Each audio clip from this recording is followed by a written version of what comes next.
Começou? Começou o Marco. Paulo, mais um episódio do Nu. Mais um episódio. Depois de 15 dias, como a gente prometeu. Exatamente. Espero que ninguém tenha achado estranho. Já devem estar acostumados agora. Talvez. Provavelmente. Nossos ouvintes, eles... Assim, eles podem... Pode ser o contrário também. As pessoas podem estar esquecendo que a gente existe. Mas eu não vou pensar muito sobre isso. É verdade. Não, mas o pior é que os números estão mais sólidos, sabia? É que acumula, né, galera? Fica ansiosa, assim. Eu acho que tem gente que não consegue ouvir na semana. E se a gente lançou outro, ele vai ouvir o novo. Ele não vai ouvir o antigo. E agora tem um pessoal que tá voltando pra ouvir. Então, Entendi. Tô achando mais consistente e parabéns pra vocês. Agradeço os Parabéns. ouvintes, que eu venho aqui reclamar, mas tenho que ser o primeiro a agradecer também o apoio dado. É verdade.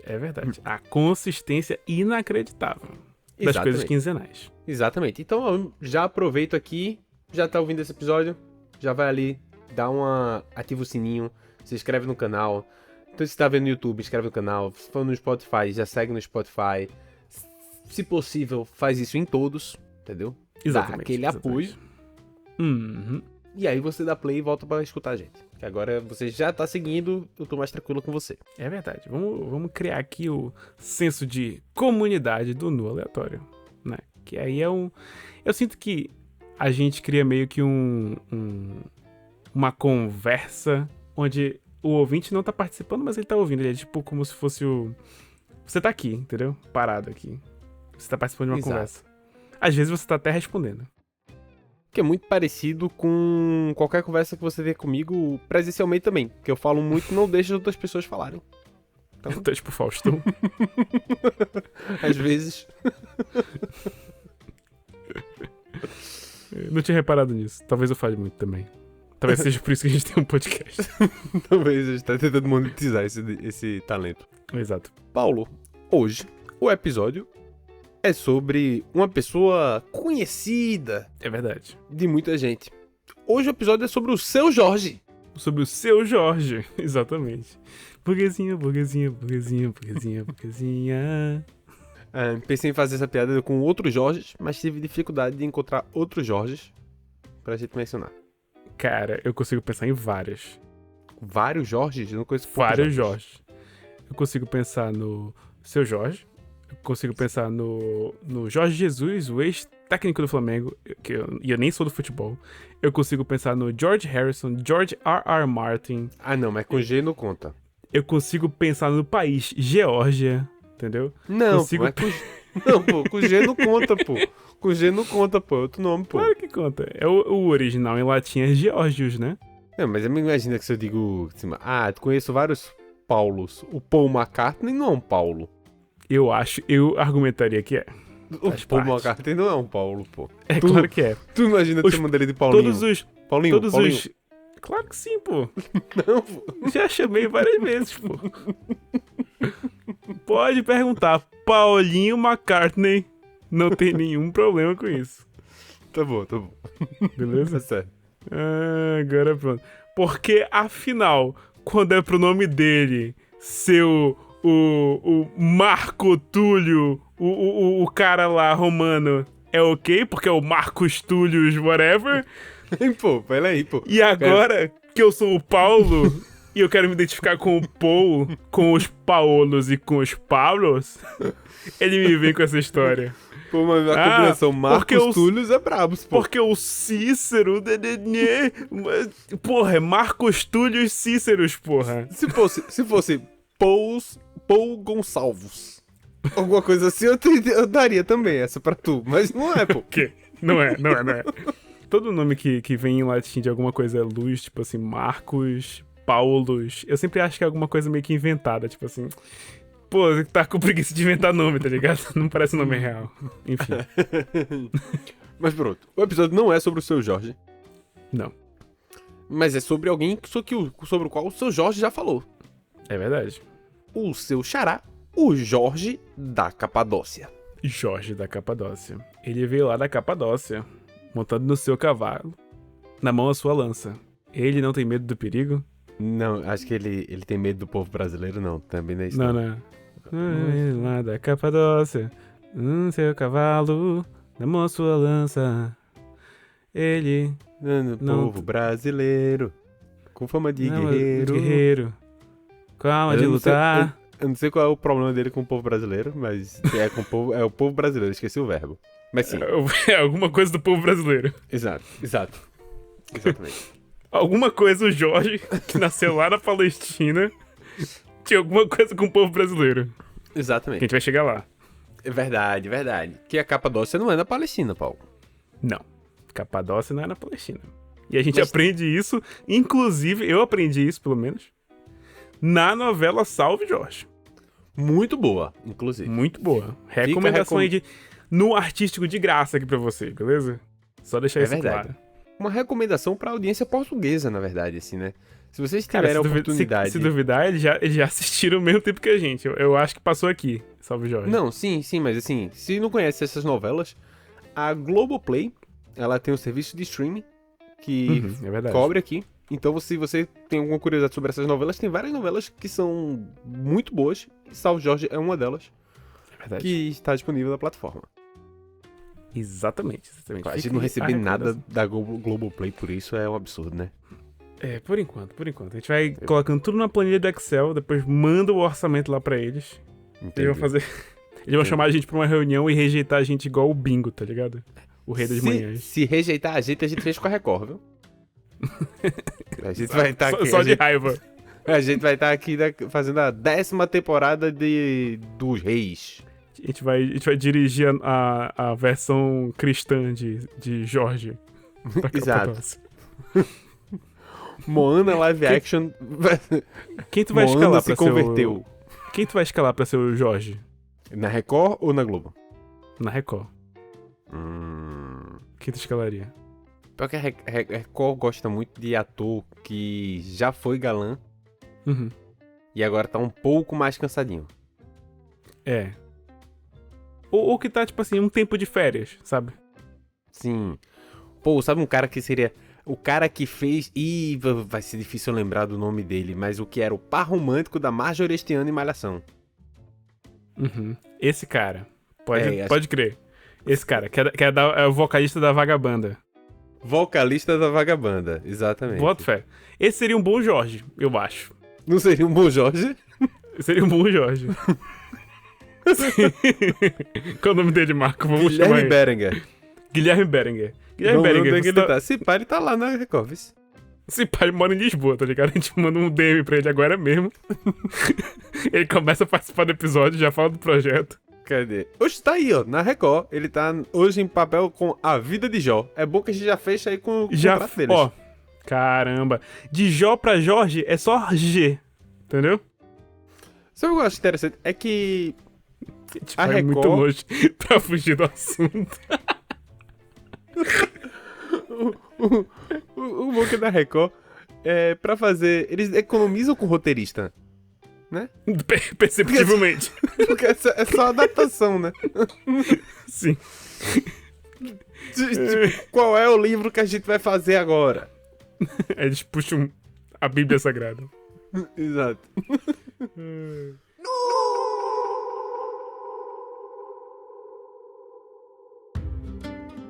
Mas, Marco, Voltando, desculpa.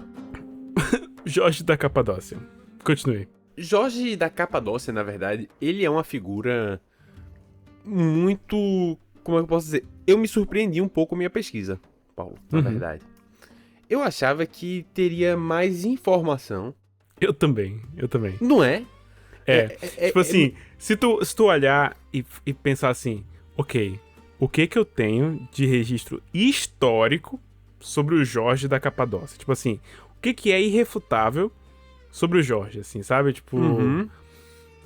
cara, eu sei que esse cara existiu, beleza. Aí eu fui pesquisar as coisas que a gente tem irrefutáveis sobre o Jorge. É que ele foi um mártir cristão. Beleza? Certo. A gente vai chegar nessa parte aí da... Nascido ou associado a Lida, a cidade, que fica na Palestina Romana. Não se sabe se ele nasceu em Lida, não sabe se ele morava em perto de Lida. Sabe-se que, tipo assim, aquela ali era a área de influência dele, Lida, ok? Uhum. Muita gente escreveu várias histórias sobre ele, histórias e lendas, particularmente sobre um tipo de texto chamado de hagiografia, que é aquela parte de escrever sobre mártires, né? A gente sabe que ele viveu na época do Diocleciano, eu acho, que é o nome do imperador romano. Sim. E que ele nasceu provavelmente numa época antes de Constantino. Sim, exatamente. E aí, tipo assim, em algum momento teve perseguição romana e ele morreu decapitado. Pelo É Diocleciano, inclusive. Exato. E aí, tipo assim, esses são os beats da história dele. Todo o recheio, que, modéstia à parte, é a parte mais interessante, todo o recheio sobre a história dele já são as fontes que não são confiáveis, né? Que são realmente lendas e formas de exaltar essa figura que foi uma figura histórica, né? Uhum. Então, tipo, tu vai achar a história de tudo, né? Vou logo adiantar aqui os ouvintes. Vocês vão achar a história de tudo sobre o Jorge. Desde, sei lá, o Jorge ressuscitou um morto, ou um boi, ou conversão em massa de pessoas, ou nada disso, ou tudo isso, sabe? Coisas assim. Exatamente. Existe até uma frase aqui que eu acho que representa bastante, que é a do Papa Gelásio, que ele diz: ele foi justamente reverenciado pelos homens, porém cujos atos são conhecidos somente por Deus. Ok. Desde o começo, acho que... Vamos começar a contar a história, tá certo? Vamos. Mas assim, só pra dar um pontinho assim, é que a Igreja Católica já há muito tempo, ela reconhece de que o que ela pode comprovar efetivamente sobre o São Jorge, particularmente no... Spoiler, ele é o que a gente conhece como São Jorge. Desambiguação, não confundir com seu Jorge. Continua. Exato. Ele... Porque a igreja católica tem vários procedimentos pra você ser santo, né? Você tem que provar tantos milagres, você tem que fazer várias coisas, tem que ter tantas... Tem toda uma burocracia pra você virar santo. Mas ele nessa não época preenche. dele... Isso que eu ia falar. Nessa época dele, assim, essa parte das burocracias ainda tava muito leve. Exato. Eles não tinham essa burocracia naquela época. E no século passado houve mais uma investigação e teve vários santos que, em tese, perderam o título de santo. Uhum. Porque viram que não tinha. Porém, São Jorge, apesar de não ter tanto comprovativo, eu acho que ele já exercia um papel tão grande na história da Igreja Católica que ele acabou continuando sendo considerado santo, apesar de não preencher essas provas empíricas que, em tese, provariam a santidade dele. Tipo, eu acho que esse início, quando a Igreja Católica tá naquele momento de fazer uma conversão em massa do mundo conhecido, digamos assim, eles precisavam de mais coisas no... Heróis, mais coisas que substituam os antigos deuses do panteão, sabe? Sim. E aí, os dois textos principais que a gente tem sobre as histórias de Jorge, um se chama... é um compilado chamado Paixões de Jorge, ou Passio Georgi, ou Georgi, acho que é Georgi, Passio Georgi, e o Legenda Áurea, que é Legenda Áurea ou Legenda de Ouro, uma coisa assim. É isso aí mesmo. Esses dois textos são... Vou fazer uma comparação meio mas me sigam, por favor. Sabe Star Wars? Quando fizeram o filme 4, 5 e 6 de Star Wars, que no início era só Star Wars 5 e Star Wars 6, terminaram esses filmes, o pessoal ficou sedento por coisas de Star Wars. Tipo assim, eu preciso de mais histórias, preciso saber o que acontece com isso, com aquilo, com não sei o que, com os Jedi, com o Luke depois, com não sei o que, enfim. As pessoas estavam sedentas por Star Wars. E as pessoas fizeram, vários escritores escreveram o que se chama o universo expandido de Star Wars. Várias histórias e livros do que se desenrola depois. E eles são absurdamente coesos uns com os outros, sabe? Não existe uma história onde aconteceu... Não existe um universo paralelo em que o Luke fez isso e numa outra história ele tomou outro rumo. Não é um universo paralelo. Os autores foram publicando as coisas, mas meio que foram respeitando o universo canônico que se foi criando com aquilo. Entendeu? Certo. Imagina que a gente tem a história principal da Bíblia, lá dos Evangelhos e do compilado que existia da Bíblia daquela época. Não sei exatamente quais livros eram. E aí as pessoas estavam sedentas por histórias de heróis e coisas modernas e continuação daquela história, sabe? E aí uma galera começou a escrever várias coisas sobre outros cristãos, sabe? O Jorge era assumidamente cristão. É um cristão que foi perseguido, né? E aí eles fizeram as histórias do cara. E aí histórias. Então é mais ou menos isso, entendeu? Tipo, essas histórias preencheram esse imaginário popular pra conversão de fiéis, sabe? Pessoas ativamente estavam escrevendo histórias novas sobre isso. Pra gerar todo esse imaginário, esse universo expandido. Vamos até usar a palavra que se adequa bem a isso. É o universo canônico, né? Agora, Certo. da igreja. Exato.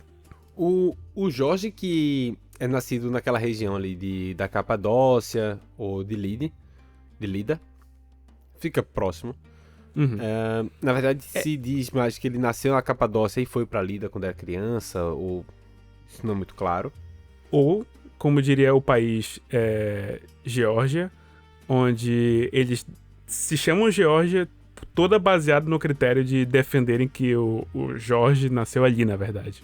Então fica aí Então é por ali, em algum lugar entre Capadócia, Geórgia e Oriente Palestina. Médio ali. Em Entre a algum lugar por Europa ali. e Ásia. Exato. O Jorge, ele era bom de briga. Ele era do exército, ele era guerreiro. E isso se destacou bastante logo no começo, quando ele começa a entrar nessa carreira militar e demonstra uma boa aptidão e rapidamente sobe hierarquicamente, Uhum. chegando aí para a corte imperial com apenas 23 anos. Excelente. Ele continua nessa questão das batalhas e da carreira militar. Hoje o São Jorge é um representante como padroeiro, particularmente das forças militares, e como guerreiro, como força. E perto dos 30 anos ele chegou a ser tribuno militar, que seria um cargo alto dentro do Império Romano. Uma patente bem alta. Exato. E o que parecia ser o auge de sua carreira, aparentemente é nesse momento onde as coisas começam a dar errado. Uhum. Jorge foi conhecido por ter doado uma vultuosa herança que ele teria ganho da mãe e entregou tudo por causa da fé cristã dele. E enquanto estava em atividade, ele foi perseguido porque, como ele era assumidamente cristão, ele chegou a ser preso. Não sem antes tentarem dissuadi-lo, né? Vamos abrir um pequeno parênteses aqui pro trecho em que ele doa toda a voluptuosa herança pra Sim. igreja. Tipo, pros pobres, no caso, né? De novo, né? Imagina assim, quem tá escrevendo isso provavelmente é um padre, tá ligado? Sim. E ele tá assim, sentado lá na mesinha dele, falando assim: e Jorge agora doa todo o seu dinheiro para os pobres. O Jorge. Tipo, Aqui. aqui, porra. Caramba. Me matei pra ter isso. Não que o Jorge histórico não tenha feito isso. Mas assim, digamos assim, vamos colocar aqui meios termos, né? O que era a voluptuosa herança? É um pedaço de terra e um cachorro. É uma carroça, sabe? Tipo, e mais 6 cabeças de gado. Mas o cara escreveu assim: Jorge recebeu uma herança gigantesca, não sei o que. E doou tudo para os pobres. Clássico. É o clássico, né? Em 303, quando o imperador romano ele decide que todos os soldados cristãos deveriam ser presos, e o Jorge era assumidamente cristão, ele tentou chantagear o Jorge, para o Jorge dizer assim: ó, irmão, esquece essa parada, não fala essas paradas aí, fica quieto, pega um terreno, faz umas coisinhas. E Jorge disse não.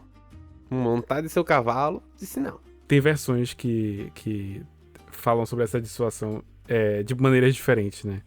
Que em algum momento o imperador, né? Que é o Diocleciano.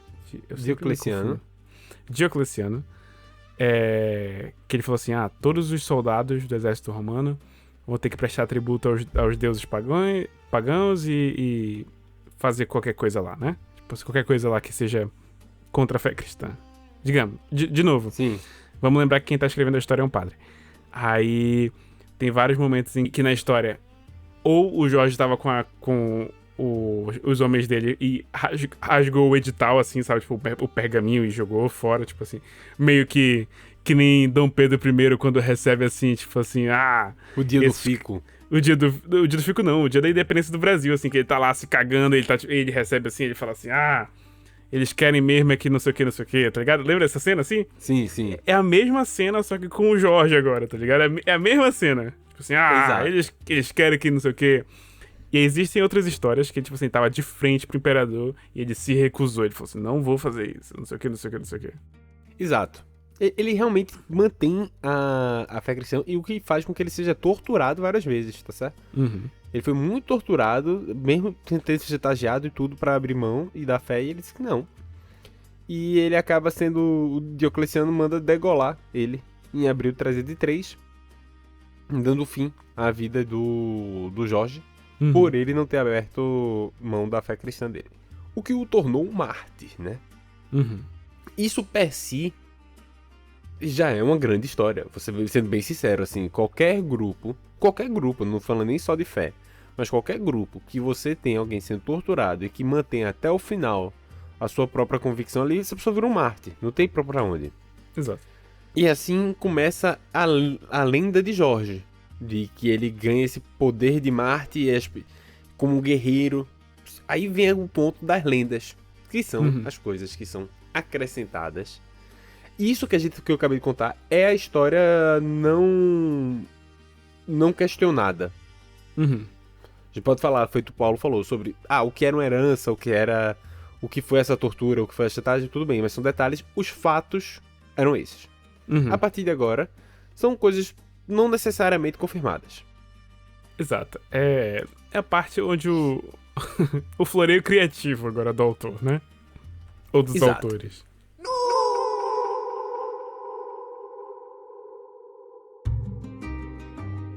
Paulo, tu sabe a história do dragão? Eu sei a história do dragão e a gente até mencionou uma das versões do dragão aqui no episódio anterior do Nu, sobre dragões, Sim. né? Mas, Marco, eu tenho uma memória muito fraca, né? Então, por favor, me lembre da história do dragão e o Jorge. A história que eu tive acesso aqui do dragão é um pouco diferente da que a gente contou Eu também. aqui. Quer dizer, eu não lembro. A gente chegou. A gente chegou aqui falando. Deixa eu ver aqui, dragão. Eu lembro que é. Só um minuto. O dragão Que tinha é até a um nome, Coca. né? Tem a Coca. Que é a Coca. que vira no futuro, né? A Cuca. A Cuca. Ela imigra. Ela imigra. Ela faz o processo reverso, né? Exato. A Coca, que já podem procurar dragões aleatórios. Adoro esse episódio. Tá aí no Nu. Vou deixar aqui o link embaixo nas referências. Mas a lenda que eu encontrei aqui do São Jorge é um pouco diferente. E eu vou contar essa lenda. Se você tiver curiosidade sobre a outra lenda, vai lá. Mas aqui é que a história que a gente tem é no Egito, na verdade. No Egito, a que eu achei era no país do lado, era em Líbia. Pode ser também, vice. Porque não é muito claro a localidade, mas é entre ali. Entre essas áreas. Boa. E onde ele chega na cidade, Jorge chega na cidade, e essa cidade está sendo assombrada por um dragão. Uhum. E a população dava ovelhas para esse dragão não atacar as pessoas. Uhum. Em determinado momento, Jorge está entrando e encontra uma mulher que ia ser sacrificada. No caso, a filha do rei. O nome dela chama Sabra. Posso só fazer um pequeno adendo aqui pra história? Porque a que eu peguei era mais ou menos assim o detalhe. A mesma coisa, só que o detalhe era assim. O Jorge não chega na cidade. O que ele sabe... O que acontece é o seguinte. Tem lá o dragão, né, aterrorizando.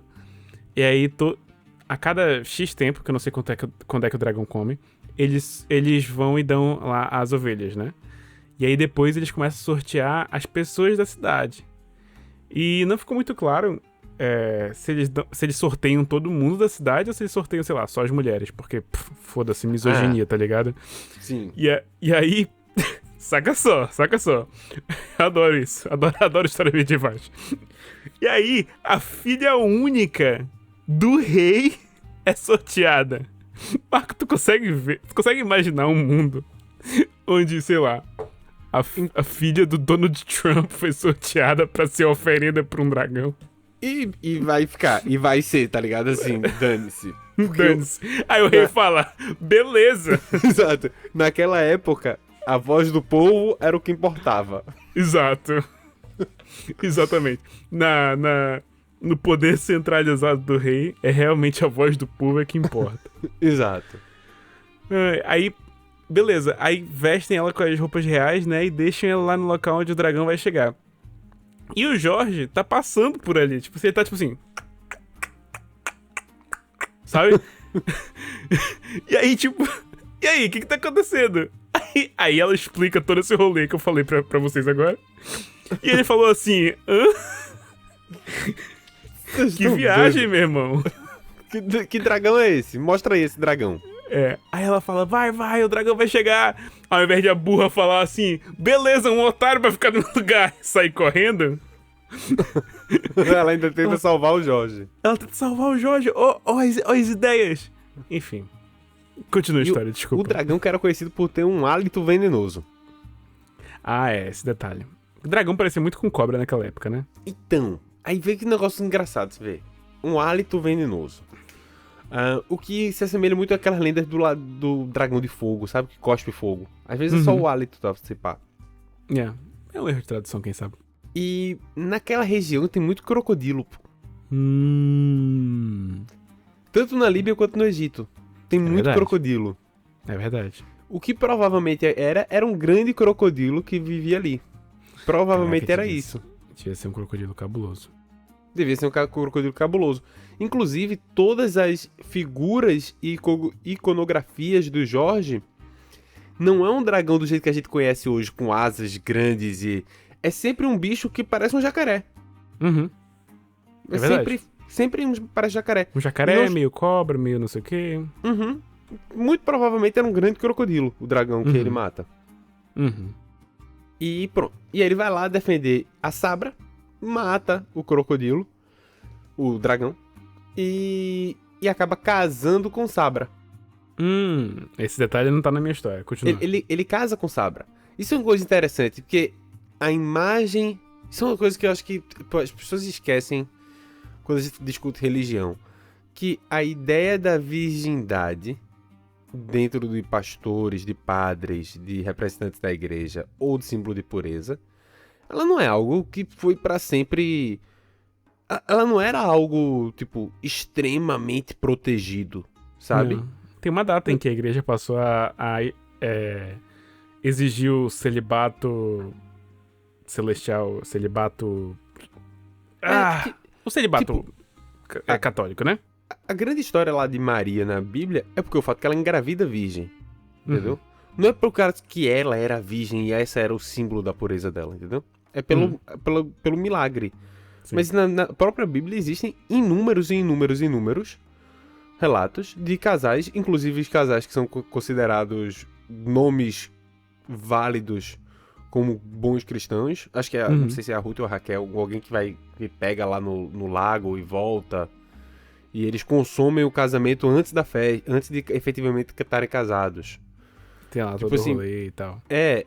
Tipo, não era algo assim, entende? Então, quando você pensa um santo, o santo tinha uma casa... o santo era casado.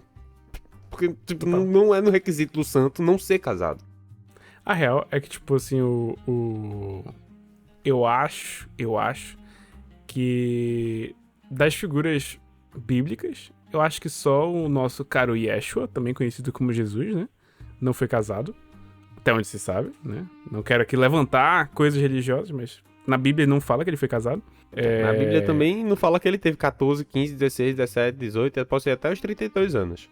Que ela também não fala. Aí eu também vou dizer que ele não teve essa idade. Não, exato, né? Mas, tipo assim, muito dificilmente é um fato que deixaria de colocar na Bíblia se ele tivesse sido casado, tá ligado? Tipo assim, como é que alguém esqueceu de falar, é verdade, ele tinha o tempo todo uma mulher e 2 crianças seguindo ele? Não, entendeu?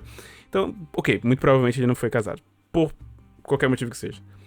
E Paulo, né, meu xará, Paulo, também não foi casado, porque ele decidiu que assim era mais fácil pra ele. Ele literalmente fala isso, tipo assim, quando pergunto pra ele assim, quer dizer que as pessoas da igreja não podem se casar? Ele falou, não, é tipo assim, ele até fala, tem uma passagem famosa dele assim, que não é bom que o homem esteja só. Ele começa a falar um monte de coisa.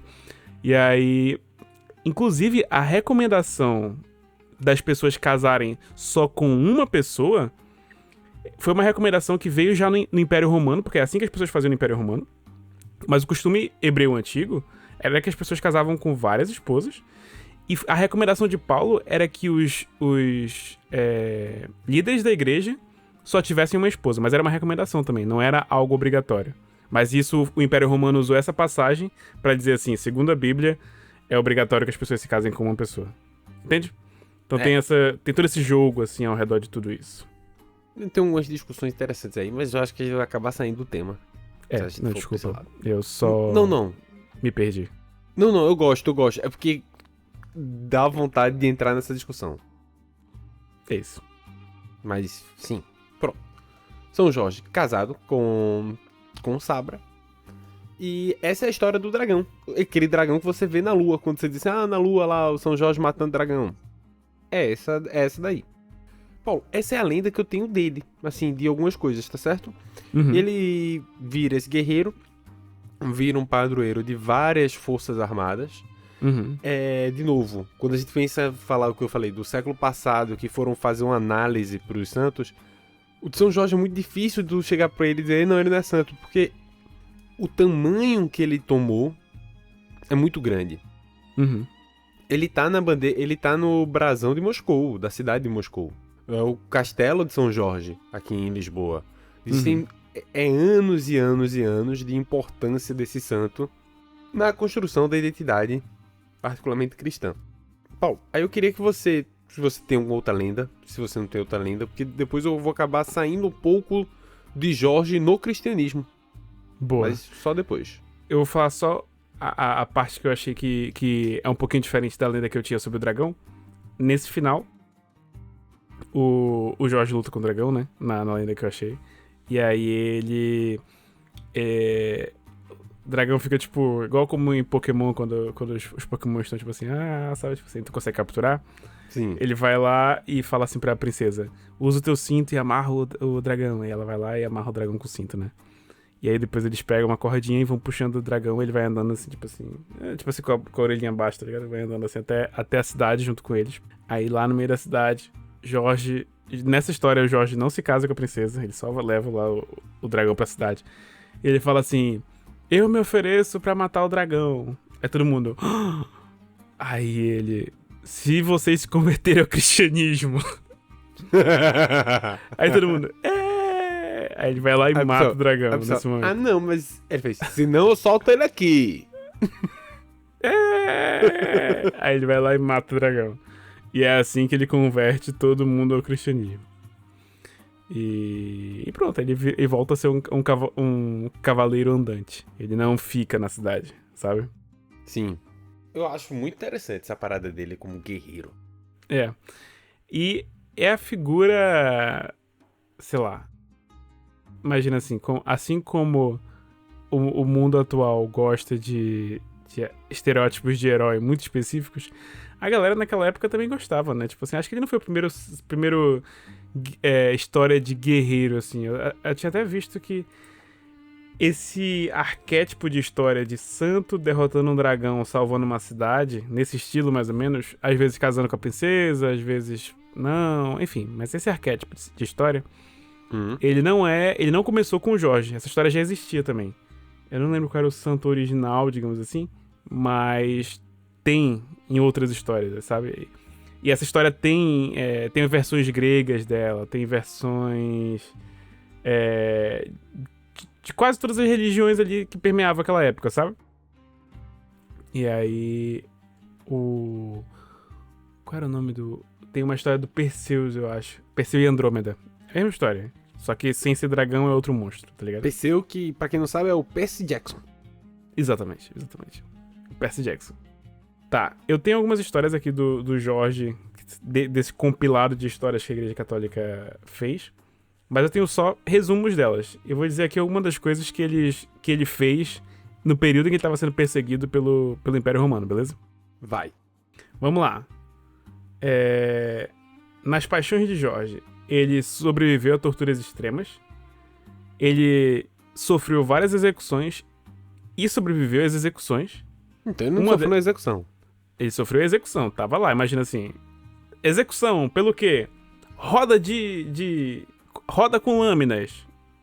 Teoricamente não tem como você sobreviver a isso. Ele teve o corpo dilacerado, mas um anjo foi lá e curou ele. O milagre nota 9 de 10 aí. 8,5, 9 de 10. Bom milagre. Boa, né? Bom milagre. Excelente. Vou dar nota por milagre dele, vai. Outra execução. Cal viva.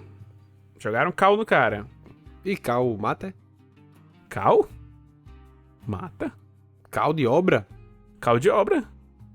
E mata como, cal? Queimadura. Química. Um saco de cal caindo na cabeça mata, mas não sei como é que Mata também.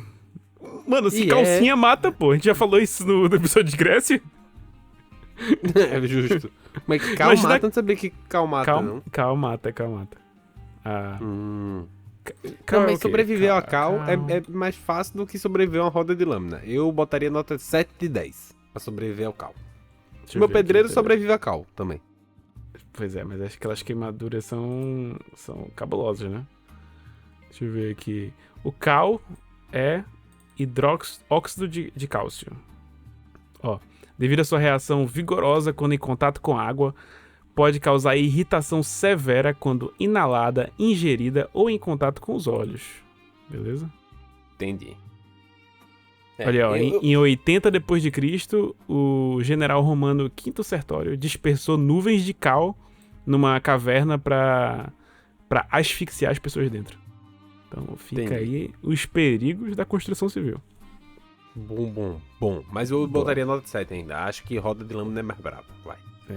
Ou, aí colocaram aqui, ele sobreviveu a cal viva ou veneno. Acho que não sabem exatamente o que deram pra ele, mas é uma das duas coisas.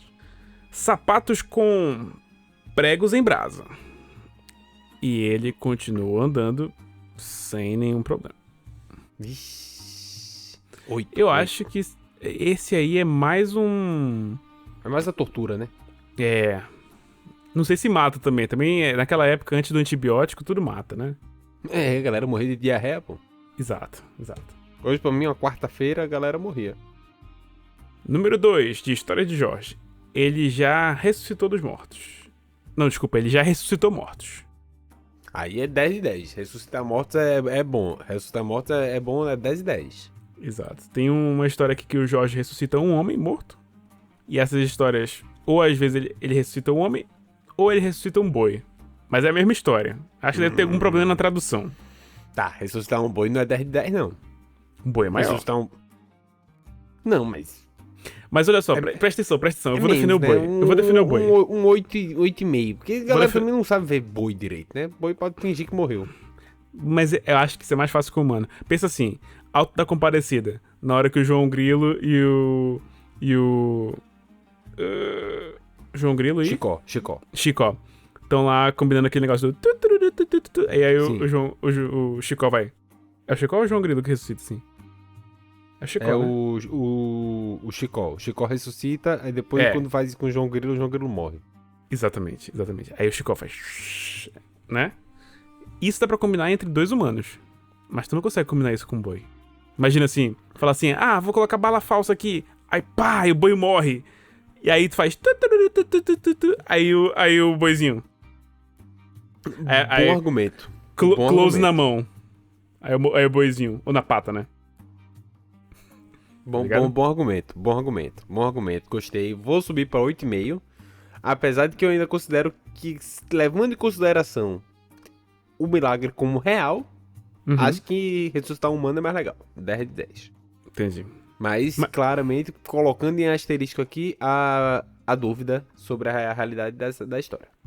Ó, eu não sei exatamente o que deve ter se passado na história real, mas eu imagino que essa parte da ressurreição dos mortos é uma das histórias mais plausíveis pra mim. Porque pensa assim, o cara era um soldado romano, né? Imagina assim, que um cara, tipo assim, teve um ataque cardíaco, pá, e caiu ali. E vamos imaginar, eu não sei quando é que a RCP foi inventada, mas vamos imaginar que os romanos tinham descoberto algum jeito pra, tipo, tentar dar um reboot no coração, assim, só pra ver se a pessoa voltava. Não vou dizer que eles tinham a massagem cardíaca, mas, tipo assim, sei lá, sabe, dar um socão no peito e às vezes a pessoa volta. Às vezes funciona. Não sei se tu sabe desse detalhe, mas às vezes tu dá um chumbaço no peito da pessoa, às vezes ela volta. E aí, às vezes, era isso que ele sabia. E ele... a pessoa tem um ataque cardíaco da frente dele, ele não pensou assim, atingiu todo aquele negócio de soldado, ele foi lá e deu um socão na pessoa e a pessoa acordou, tá ligado? E aí todo mundo... sabe? Tá. Só quero só fazer um adendo aqui, tá certo? Consideremos, assim, a possibilidade também do Jorge ser um viajante no tempo. E ter conhecimentos básicos de primeiro socorro. Exato. Pensa assim, como diria aquela frase que eu falei no episódio anterior, lá do cara que escreveu... Esqueci o que ele escreveu. Mas que ele falou assim, que toda tecnologia é avançada o suficiente é indistinguível de magia. Sim. É o autor de Odisseia no Espaço. Boa. Eu só queria fazer um ponto aqui pro nosso ouvinte, tá certo? Uhum, pode ser. Que o Paulo acabou de cogitar a possibilidade real de São Jorge ser um viajante do tempo. E mesmo que não fosse, que ele tivesse ressuscitado uma pessoa dos mortos. Um boi seria mais difícil. Tarólogo pra ele, não. Tarólogo, não. A gente fez o episódio todo de misticismo e nada daquilo falou com ele. Nada. Mas ele cogitou o rapaz devolver um boi à vida. O boi não, o boi seria bem mais difícil. Com o que eu tenho que lidar nesse podcast. Os 2 pesos, 2 medidas pelo qual, que semana sim, semana não, eu tenho que me submeter. É absurdo. Eu acho que a parte do... Eu acho consistência. Que... Vou manter minha mente aberta pra... Às vezes o que tá faltando é uma explicação mais detalhada, um negócio assim, entendeu? Mas é isso, entendeu? Entendi. Vai pro próximo. O fato de cogitar a viagem no tempo é muito bom. Mas eu sabia o que eu tava fazendo enquanto eu falava. Tem uma terceira história aqui, que ele estava sendo levado para um templo para ser sacrificado. E aí ele começa a orar assim, e aí todos os ídolos pagãos explodem. A gota. Assim, eles desmoronam, né? Acho que... Telepatia. Eu acho que explodir foi o acréscimo que minha imaginação deu. Que parece mais legal. Esse daí é um 8,5, 9 também, porque é bacana o fato de, imagina, se tu fechou, eu tento fazer isso até hoje. Às vezes eu tô muito entediado, vai que. E nunca consegui estourar nada. Provavelmente só porque eu não seja santo. Só uma veia aqui na minha testa, né? Mas imagina assim, tu tá... Imagina tá na situação do soldado romano do braço esquerdo do Jorge, tá ligado? Tá ali, só fazendo teu turno, mais uma vez, né, tal. Pô, tá difícil, o pagamento tá baixo, né? O Império Romano ainda tá ali. Baixo.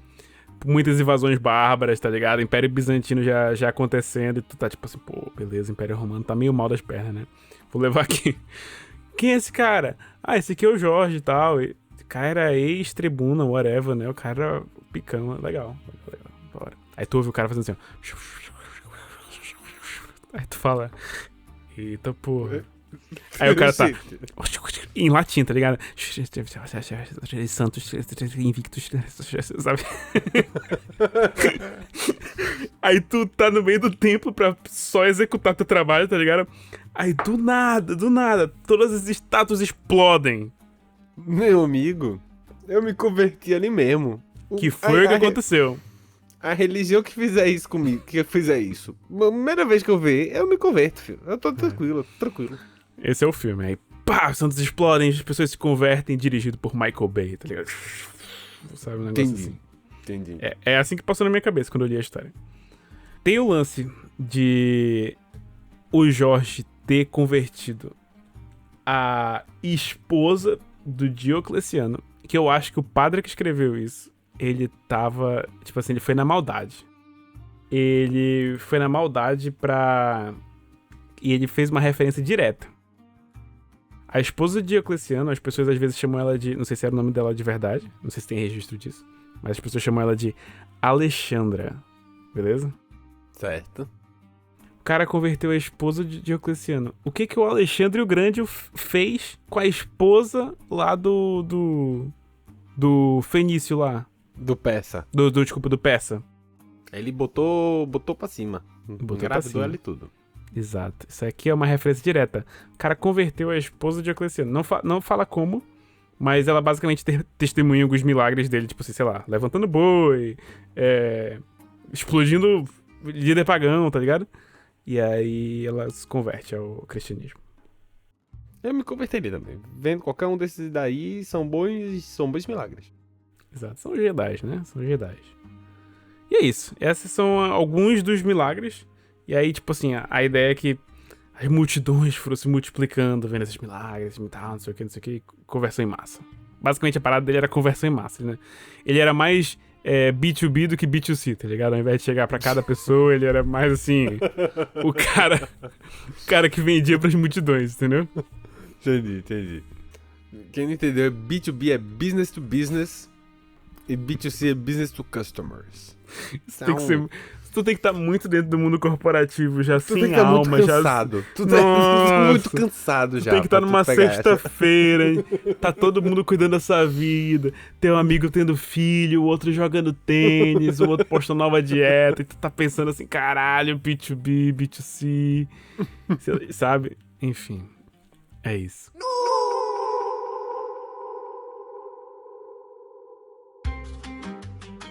Paulo, eu queria trazer agora um pouco de São Jorge no Brasil. Traga. Particularmente, e peço logo perdão, porque a gente vai falar... Não é nada pessoal, tá certo? Pelo amor de Deus, pessoal. Mas a gente vai falar sobre sincretismo religioso, na verdade. Sim. E até pra algumas pessoas que não sabem, assim, tipo assim, pessoas... A gente que é brasileiro sabe, né? A gente cresceu lá.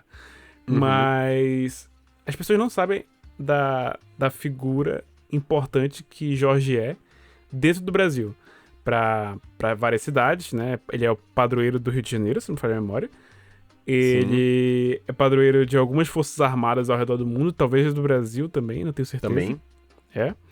E é uma figura que, se você parar pra pensar, tipo assim, tá, mas por quê? Sabe, tipo, não tinha nenhum santo mais perto, tipo, teve que buscar um cara lá do Oriente Médio, tipo assim, qual é a ligação com isso tudo, né? E aí é o que a gente vai mostrar agora um pouco sobre isso, um snapshot sobre isso. Ele é um santo guerreiro, né? Uhum. E a gente tem que lembrar que logo após... Ele morre em 303.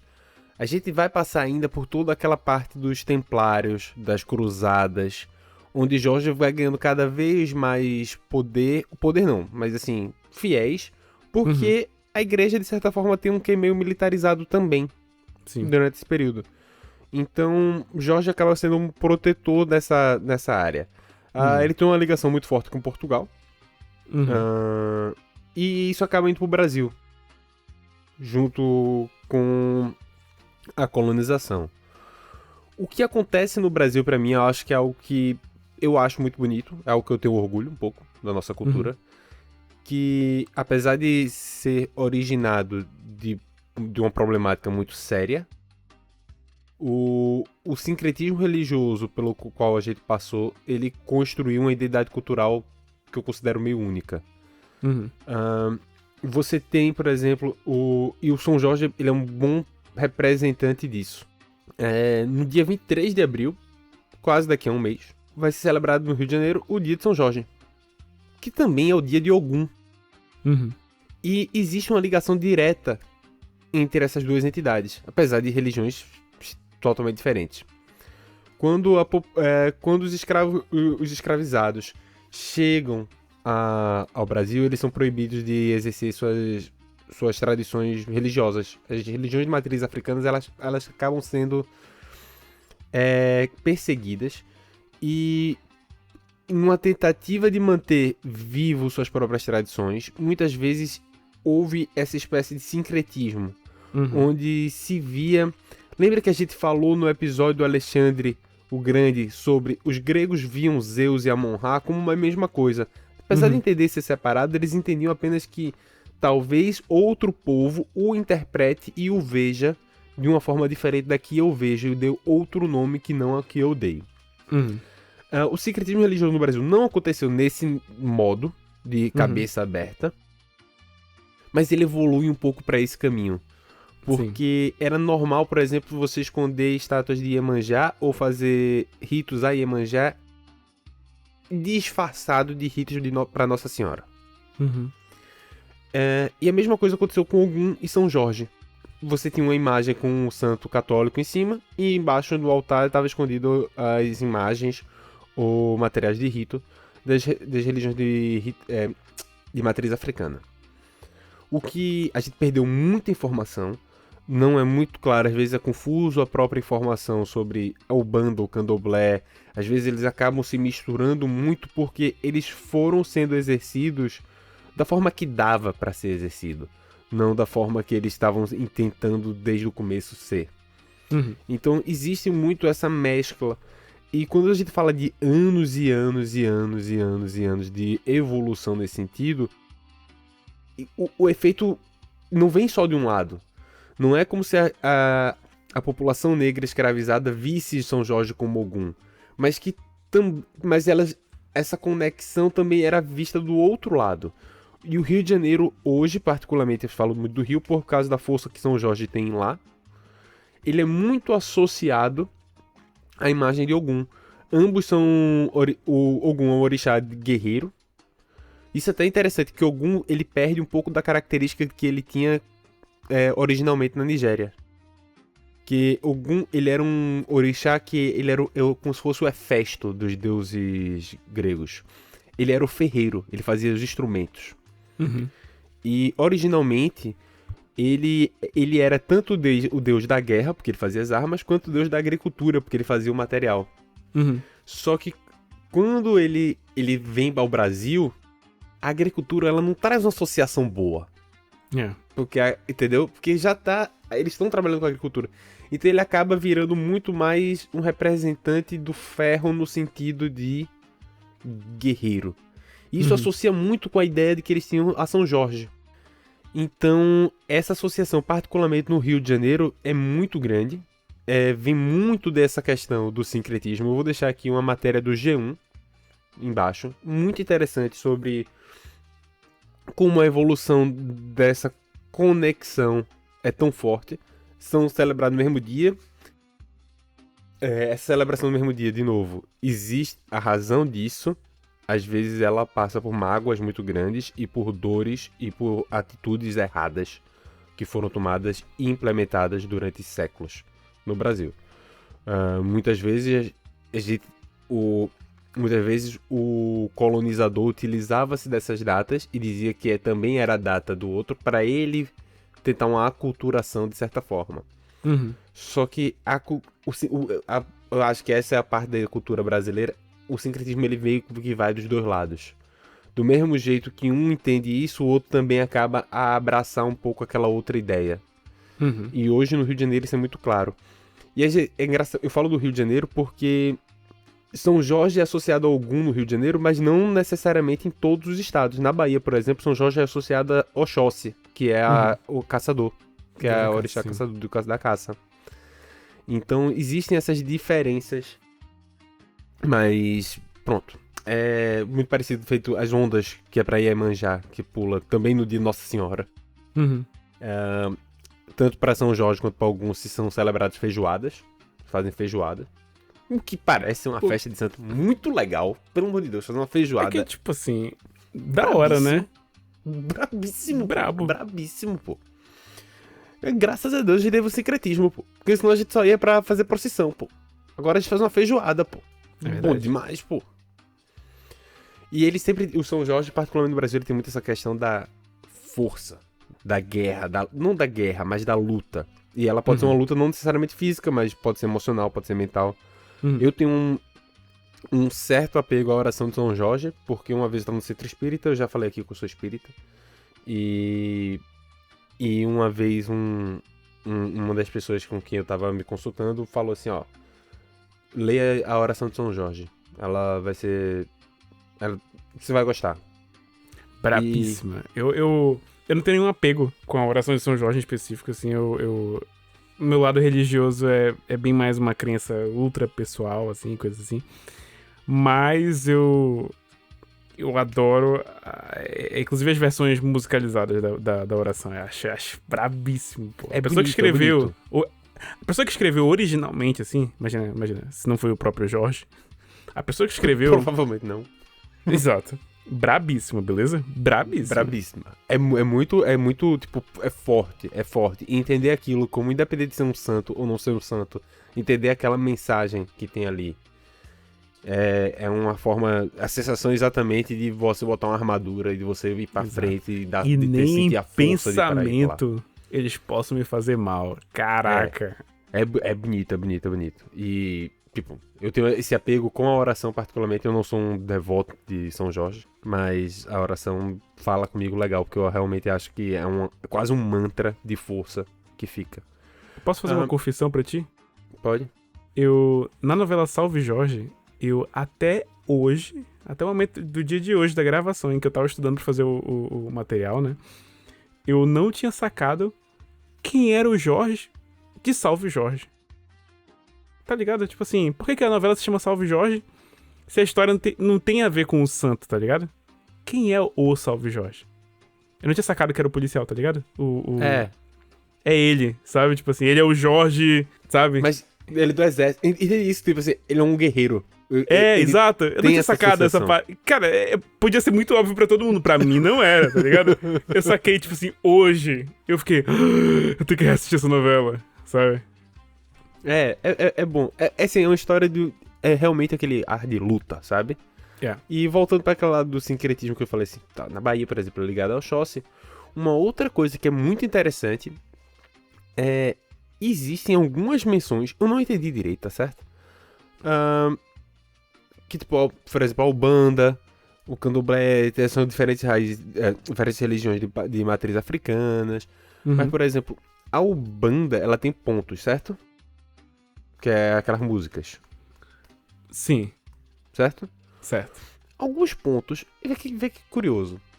E não só os pontos da Ubanda, como algumas obras literárias do Brasil mencionam como Ogum uma conexão a Humaitá. Humaitá? Como Ogum já jurou bandeira... Assim, tem uns trechos aqui. O Ogum já jurou bandeira nos campos de Humaitá. Humaitá provavelmente do Rio de Janeiro, não do Amazonas, né? Imagino eu. Não, calma. Caboclo mora na mata, Ogum lá no Humaitá. Certo? Certo. Xangô mora na pedreira e a sereia lá no mar. E aí ele fala... A questão é que Humaitá é uma palavra indígena. Certo. Que é um local do Rio de Janeiro. Sim, mas não é. Eles não fazem menção ao local do rio. Ele tem até uma teoria aqui, mas o que ele tá querendo mostrar é, tipo, o quanto a evolução da identidade cultural brasileira, ela bebe de todos os lados pra gente chegar nesse resultado atual nosso. Uhum. Que é tão único, sabe? Ele bebe um pouco de tudo, porque ele chega a uma... Ele tenta juntar todos ali. Uhum. Tipo, uma leitura... Ele bebe um pouco de cada povo ou cada cultura que a gente acabou usando pra identidade cultural. Uhum. O que ele sente... Uma das possibilidades é... Humaitá se referia à fortaleza de Humaitá, que era um local da Guerra do Paraguai, onde muitos... onde mais do que a maioria da infantaria era a população negra. Ok. E Ogum teria estado ali com eles, entendeu? Uhum. Defendendo. E aí pode ter uma associação, na verdade, pra esse lado. Pode ser. Porque, de novo, já a Guerra Paraguaia foi quando? Vai 300 anos. Não. Isso era... Não era Pedrinho? Não era Pedrinho que era o... Deve ser 1815? 1864, verdade. Tá, 64? 200 anos. Vai fazer 200. Vai fazer 200. Pedrinho já era... Vai fazer 200. É. Mas pronto. E aí é interessante, né? Porque, tipo, a gente vê uma construção, particularmente, quando você vai pro Rio de Janeiro e você vê esse apego a São Jorge, e você vê uma evolução da própria imagem. De novo, é o que tu falou ali. Como é que o cara veio lá da Capadócia e a gente tá falando que ele é Ogum, sabe? Tipo assim. Que viagem, tá ligado? Imagina o Jorge histórico falando assim, que viagem, como é que eu fui parar ali? Cara, não, que ele tava lá em Humaitá. Aonde? Aonde eu tava? Quando foi isso? Vixe, nem lembro. Isso foi antes ou depois do dragão? Que teve uma época ali que eu tava mal. É. Talvez eu tenha perdido alguma coisa, mas. Caraca, matei um dragão e ainda aparece no desenho infantil, tá muito confuso. Mas, pô, Caramba, e a Cuca é um jacaré, né? Desculpa, ainda conectando com a história do dragão. a Cuca é um jacaré, pô. E aí- Claramente é um jacaré, pô. O dragão dele claramente é um crocodilo. Bate muito, pô. Toda a lenda é por ali. Excelente, excelente. Isso que a gente tá falando agora me faz pensar como é que seria a versão Deuses Americanos no Brasil. Já leu Deuses Americanos? Ah, eu tenho uma resposta pra você. Então tenha. Então mande. Tem um Caramba, spin-off tu que eu vai não tô gostar ciente. muito disso. Isso aqui vai ser um nu artístico brabíssimo pra vocês, de graça. Isso aqui é o nu artístico em seu melhor, tá certo? Em seu melhor. Caramba, nem foi combinado. Pô, isso aqui, Paulo, eu tô pra te mostrar isso há tanto tempo. O ilustrador brasileiro Bernardo CBB, tá certo? Uhum. Vou deixar o arroba dele aqui, Bernardo CBB. Uhum. Ele tem um projeto chamado Panteão Brasileiro. Tô anotando tudo. Desculpa, gente, eu tô aprendendo tanto quanto vocês agora, não foi nada combinado. Ele fez um... Paulo, é surreal. O cara começou a ilustrar e ele fez: se cada estado tivesse um deus. Uhum. E a ilustração brabíssima. Ele fez uma ilustração e ele criou uma lenda na cabeça dele, tá ligado? Ó, isso aqui é o deus de São Paulo, ele é assim, assim, assado, não sei o que, não sei o que. E ele tem uma história. Só que, bicho, ficou tão irado que a galera começou, faz mais, faz mais. Ele agora tá montando uma história, um storytelling. Uhum. Então cada estado tem um deus, é um panteão mesmo, assim. Aí diz: essa deusa é a casada com não sei quem, tipo, acho que a Bahia é a mãe de todos. Uhum. E aí ela tem casada com não sei quem, que tem um filho não sei quem, que é brigado com outro deus tal. E tanto a imagem, ela transmite muito, de forma muito interessante, tanto aspectos culturais, quanto arquitetônicos ou visuais de cada um dos estados. E ele Legal. agora já começou a montar historinhas com eles, entendeu? Tá indo Uhum. pra uma parada meio quadrinho ali, Legal. que ele meio que tá fazendo. Trabalho belíssimo. E você começa a viajar nos deuses assim. Você fica, meu irmão, caramba, que legal. É muito Legal. irado. Muito irado. Bernardo CBB. Vou deixar aqui o arroba dele aqui embaixo. Só seguir ele e acompanhe o projeto. Tá muito legal. Muito bom, muito bom. A recomendação que eu perguntei agora do Marco, do Deuses Americanos, é um livro já bem conhecido no Neil Gaiman, né? Pra mim é o melhor livro dele, é a melhor obra dele. Não li o quadrinho do Sandman, mas posso dizer que Deuses Americanos é a história pra mim. Que é simplesmente a ideia de que, tipo, existem os antigos deuses que eram idolatrados e tarará, tarará, e aí os deuses têm força conforme eles são idolatrados, né? Essas histórias passam sempre por esse tipo de tema. E os novos deuses são as coisas que os humanos idolatram e não percebem que são deuses, assim, tipo assim, o deus da tecnologia, o deus das rodovias, o deus dos trens, o deus, sabe, tipo assim, todos os deuses estão ali, sabe, os antigos e novos, sabe, e é interessante que os deuses se mudam e conhecem lugares novos conforme os fiéis deles vão aparecendo naquelas regiões, sabe. Então, por exemplo, religiões ultra antigas, tipo assim, os egípcios, tipo assim, eles estão tão em decadência que basicamente eles são donos de uma funerária, sabe? Tipo, o Ra Sim. e o outro brother que eu esqueci. E é isso, sabe? Tipo assim, são religiões tão antigas que praticamente acho que os últimos descendentes que ainda imaginam eles é que mantém aquela única unidade de vida ainda deles viva, sabe? E existe todo enfim, uma configuração. Eu tenho uma outra sugestão. Eu não sei se esse grupo no artístico não. Ou já posso dar ali. Já estamos aqui. A gente pode. Deixa eu ver se eu tenho mais alguma coisa pra falar sobre o Jorginho. Porque eu acho que era isso. Tudo que eu tinha pra falar sobre o sincretismo foram as coisas que tu falou também. Então acho que a gente pode ir pro no Os artístico. nossos quadros. Uhum. Vamos pro no artístico. Eu acho que a informação aleatória tu tem? Tem uma informação aleatória, Tá. Então dê sua informação aleatória que depois a gente vai pro no artístico. Informação aleatória. Informação aleatória.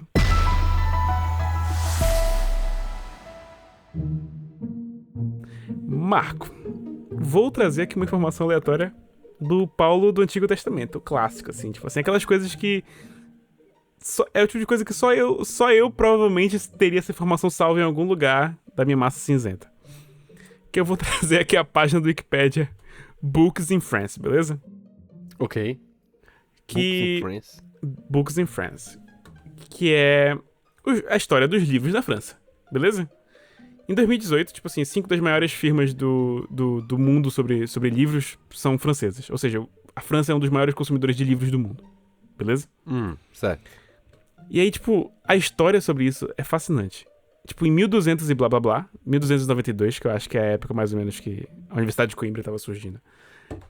Os caras tinham, basicamente, 24 copistas, 17 bookbinders, que é a galera que junta os livros, né? 19, não sei o que, 19... Pouquíssimas pessoas, sabe? Trabalhando ali. Em 1470, o primeiro livro é impresso na França. Em 1476, em Lyon, o primeiro livro impresso no idioma francês é impresso. Sabe qual é o livro? Qual? La Légende dorée, Golden Legend. A história dos heróis, incluindo o Jorge da Capadócia. Olha aí. Tipo assim... Legenda Áurea aí, né? Uhum. Das duas fontes que foram usadas para as várias histórias do Jorge, foram as Paixões de Jorge, que a gente mencionou no início do episódio, e a Legenda Áurea. Essas são as duas fontes. A Legenda Áurea foi o primeiro livro ever a ser impresso em francês lá na França. Então olha fica aí a informação em Lyon. aleatória. Em Lyon. Sim, minha cidade favorita na França. Olha aí. Nunca fui até agora. Vale a pena, a gente tem que ir na Fête de Lumière. Boa. Brabíssimo, coisa de outro mundo. Excelente. Fica aí, eu vou ficar aqui atento ao calendário. 8 de dezembro. Nós tem que colar lá. Caramba. E essa era a minha informação aleatória.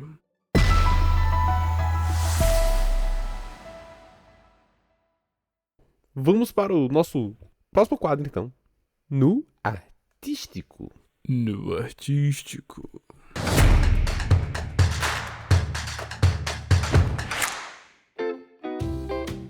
Paul, no artístico eu me lembrei agora. Foi você tá falando aí do Deuses Americanos. Eu falei do trabalho do Bernardo CBB. Mas eu quero também sugerir as 2 temporadas, inclusive, de Tomb Raider. Ok. A animação da Netflix. Ok. Tá certo? Justo. Achei super legal. Tá certo? Pela uma das poucas vezes que Tomb Raider, que é uma personagem incrível, não está sendo hipersexualizada. Ela só é badass. Tipo, ela é braba demais. Feito um personagem efetivamente do videogame. Sim, eu ainda não assisti os filmes novos dela, mas eu já vi, tipo assim, em vários momentos já tava passando e eu falei assim, cara, os filmes novos estão muito bons, eu tô doido pra assistir. Os filmes novos também ela não tá sendo hipersexualizada, não. Mas essa animação, ela tem um quê? Tipo, a animação abre muito, porque você não precisa de CGI, né? Você pode fazer o que quiser, né? Na real, no caso é só CGI, né? Exato. É justo. Você não precisa que a CGI bata com o fator humano ali, né? Exato. E ela trata de divindades. São as relíquias que tem divindades e tal. E o primeiro episódio são sobre divindades chinesas. Primeira temporada são episódios de divindades chinesas. E a segunda temporada é sobre as divindades africanas, os orixás. Ok. E é muito interessante que, por exemplo, os orixás eles não estão no mesmo lugar. Feito da China, por exemplo, ela vai para vários templos na China. Uhum. Em outros cantos também, tá? Eu acho que desde a primeira ela também vai para outros cantos. Mas o orixá, por exemplo, os orixás não estão no mesmo lugar. porque eles vão atrás de seu povo. E seu povo foi sequestrado de sua terra e espalhado. E é muito essa lógica dos deuses americanos. Então você tem um dos orixás que tá no Brasil, e ela vai pra Bahia, ela vai pra igreja de Todos os Santos. Legal. Aí tem um outro orixá que tá no Haiti, que já é a visão já que vai mais por aquele o lado do que eles hoje chamam muita gente voodoo.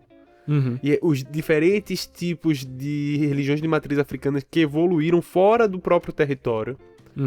E aí tem Exu, tem todos os orixás ali. Interessantíssimo, uma aula.